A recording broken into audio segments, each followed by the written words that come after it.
Hey, today I'm talking about Spider-Man. It's so good. I'm also going to talk about Pig and Nightmare Alley. Spider-Man's so good. You guys watch Spider-Man already, right? Because I've seen it twice and it's just great. First up is Spider-Man No Way Home. I am going to spoil this movie because I assume that you do not need my review to tell you to go see this movie. Just go see this movie. It is terrific. And now I'm going to talk about all the spoilers because there is no way to talk about this movie without doing spoilers. There's just so much to spoil. Yeah, I loved so much about this movie. It was really a hardcore fan service movie, and I am the fan they were servicing. That sounded sexual, but anyway. The chemistry between Pete and Ned and MJ was great as always. They kind of started off the movie, and it was so good, so solid. Oh, and so heartbreaking at the end, but it makes a lot of sense. I really understand the end. I know Happy's part in this movie was really small, but every time he was on screen, it was just like, oh, Happy.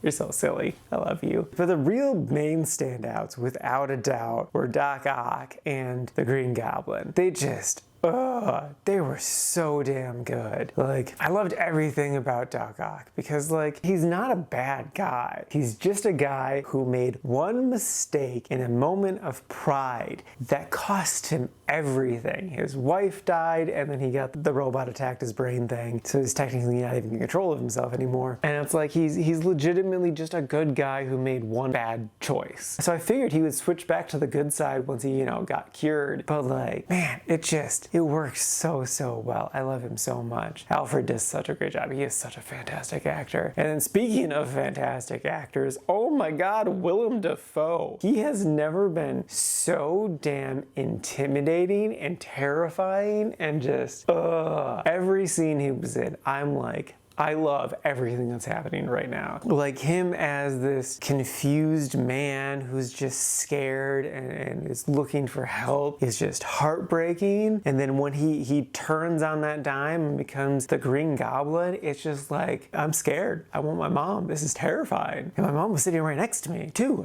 He's so damn talented. I really love him as an actor, and he just shines here so bright.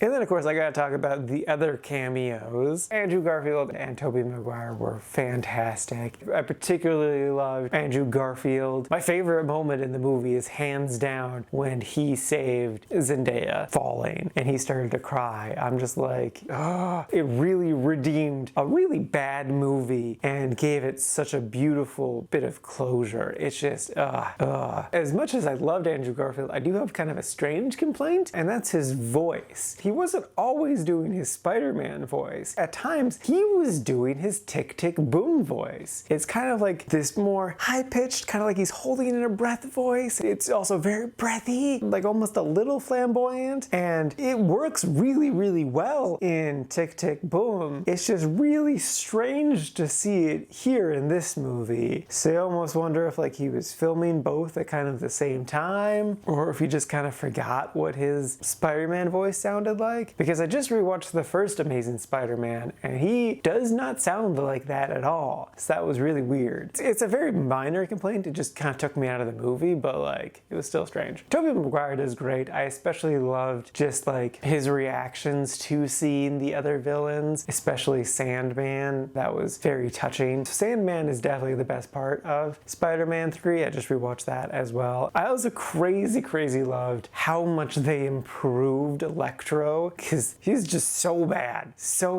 bad in The Amazing Spider-Man 2. And just like, bottom up, they made him an insanely better character. I especially loved them making fun of how he got his powers. That was great. And also, I really loved what they did with the ending, that they basically reset everything. Some people are saying that like, this is finally this Pete's Uncle Ben moment, because it is Aunt May dying, that he finally learns the lesson that with great power comes great responsibility. But Pete already knew that. In his very first scene in the MCU, he tells Tony Stark the exact same thing, just in more words because he's a kid. So he's not learning the exact same message. Instead of just, since he has these powers, he has to help people, what Aunt May is trying to teach him here is he has these powers and he has no choice in who he has to help. He has to help people no matter who they are. Like, even if they're bad people who do harm, he needs to still help them, which is a really, really good message. She also makes a very pro-refugee stance, and I really appreciate that as well. /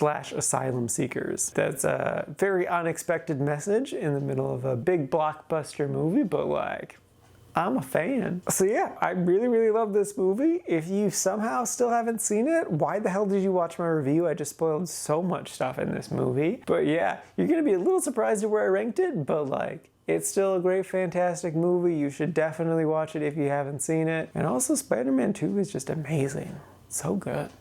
Next up is Pig. Have you ever wanted to see what it would be like if Ratatouille met John Wick with Nicolas Cage as the star? Well, you're in luck because that is exactly what this movie is, with like a little tiny hint of Fight Club just for fun. The basic premise is Nicolas Cage plays this very reclusive man who has a pig that hunts truffles, and then one day someone steals his pig. So he spends the entire movie trying to get his pig back. And it's really, really good. I was kind of surprised with how much I enjoyed this movie. I was also surprised with how not violent this movie is, because it really feels that like at any moment, like, shit's gonna go down. But besides one scene, this movie really isn't violent. It's just people sitting down and having conversations, trying to talk out their issues, which I really loved. And like the one violent scene also kind of makes sense in context of the whole scene why it was violent. Yeah, it's a really, really solid movie. Also, Alex Wolff is in this movie and he does fantastic. This is my second movie with him this year. I thought he was okay in the other one I saw, but here he really stood out and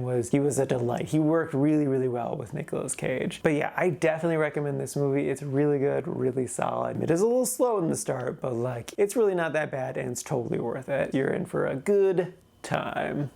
And lastly is Nightmare Alley. This is Guillermo del Toro's new movie, starring Bradley Cooper and a lot of other actors. The basic premise is Bradley plays this man who decides to kind of run away from his old life and join the circus. That's like the first half of the movie, and in the second half of the movie there's a time jump and it's kind of more of a noir as he descends into madness, sort of. This is based off of a book, and it's also a film from 1947. I thought it was fine. A lot of the comments on Reddit described it as too long, and I can definitely understand what they're saying. I don't think those are the exact words that I would use for this, though they don't ring false. There's definitely something not right with this movie. I just can't put it into words. It could just be the length, but like, I'm not 100% certain. It was an interesting movie. It wasn't what I was expecting, because so many of the trailers were all about the carnival stuff. So I really expected like all of these big name celebrities that are in this carnival to be really big, important characters. And they're really just bit parts, which was partly disappointing because I love Willem Dafoe so much. He's so good. I definitely didn't hate this movie. It was just all right. It was middle of the road to me. I was also expecting this movie to be more weird. Like the trailers just gave me a very weird vibe, and you know, Del Toro does a lot of weird shit. And there are weird moments, but it doesn't feel like it does enough. Maybe that's what my issue is. It doesn't feel like they push the weird in this movie enough. I don't know though. I think if you're interested in this movie, it's worth checking out. It's definitely not a bad time. If you're a Guillermo del Toro fan, I think it's definitely worth it. It's not awful. It's an alright film. Alrighty, now for today's rankings. First up, we got Spider-Man Far From Home, sitting at number 7 in the really liked. I know I kind of was expecting it to be at like number 2 or 3. It definitely didn't beat Dune. But then as I was looking at those top 5 movies, I kept being like, well, I technically cried more at this, or kind of like this a bit more about that. Like, yeah, Spider-Man had tons of fan service, and I am the person they were servicing, but like, I was expecting to really love this movie, and I was surprised by those other movies. So that's why this one gets the low placement of number 7. And then after that is Pig, sitting at number 30 in the really like section. And then bringing up the rear is Nightmare Alley, sitting at number 65 in the liked category. And that is out of a total of 85 new movies so far this year. And that brings the grand total out of all the movies I've seen so far this year up to 354.